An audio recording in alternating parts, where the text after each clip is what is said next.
You guys got to watch this play. He gets the ball. He's posted up. He turns for the jump shot. It's not a jump shot. The goalie jumps up. He goes low, puts so much English on the ball, spins it in for a goal, screams like a maniac. You guys didn't watch that. You missed it. This is everything else you missed that you never planned on watching.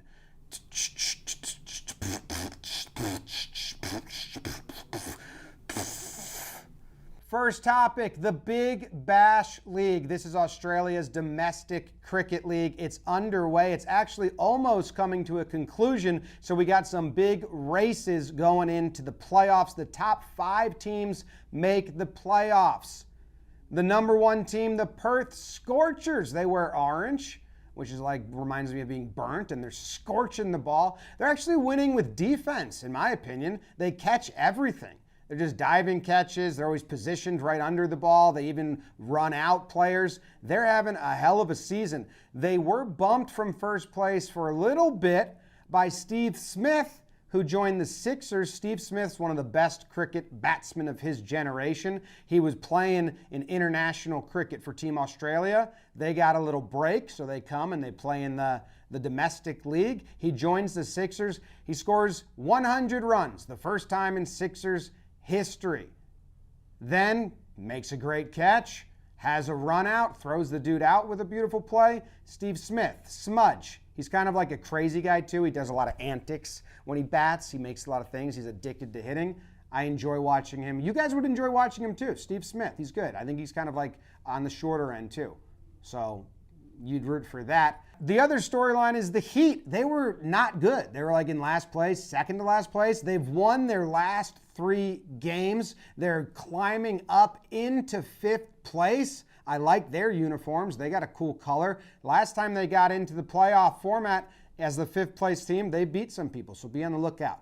If you've got a young kid and you're up at 3 o'clock in the morning, or you live in California and you need a midnight sport, tune into the Big Bash League. It's a lot of fun. My son likes it. 3 o'clock in the morning. If he's up, we're watching.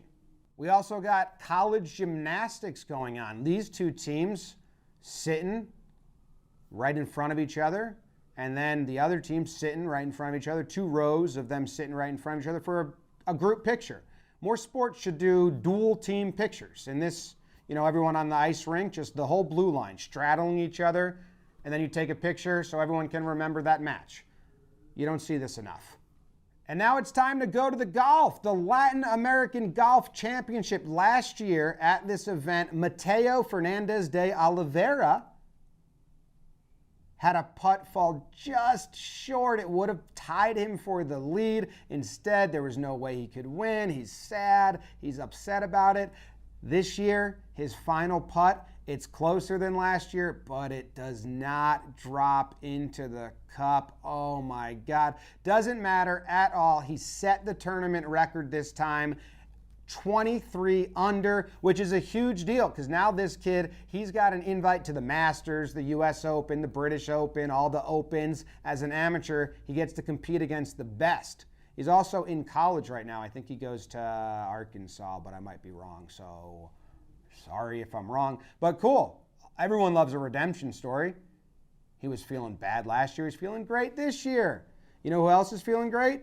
The Team USA handball team, because the World Championship of Handball was underway. Pool play took place last weekend, and USA was tied with a minute to go against Morocco.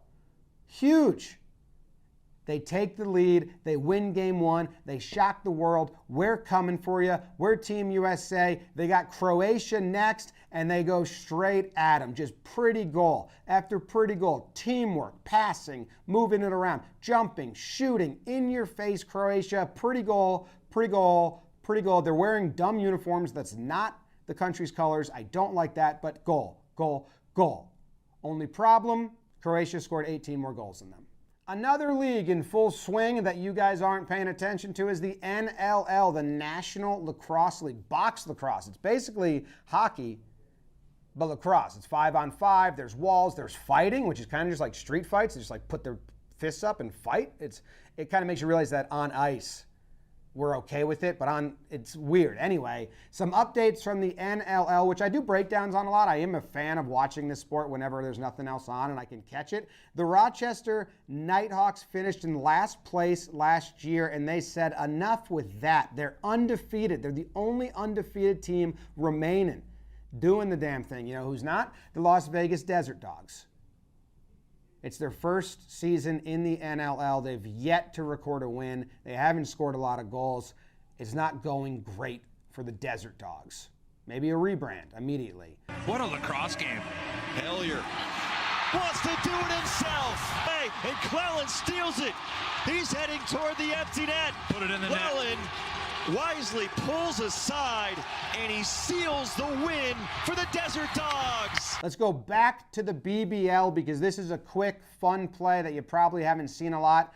Labuschagne, he's one of the best batsmen in Test cricket. He hits the ball right back to the bowler. Bowler tries to make the barehanded play. They don't wear gloves, so it's all barehanded. It hits off his hand, doesn't get the ball, but don't worry, he ricochets it right into the stumps, and the other batsman had left his crease and started the run, so he's out. That's a tough way to have your day end. Pretty unlucky. And that brings us to our final segment, Fan of the Week. We got 4 options here. Need you guys to give this a lot of thought. Don't vote all willy-nilly. Who are you voting for? Who was the Fan of the Week? Thanks for watching. Subscribe if you want. See you later.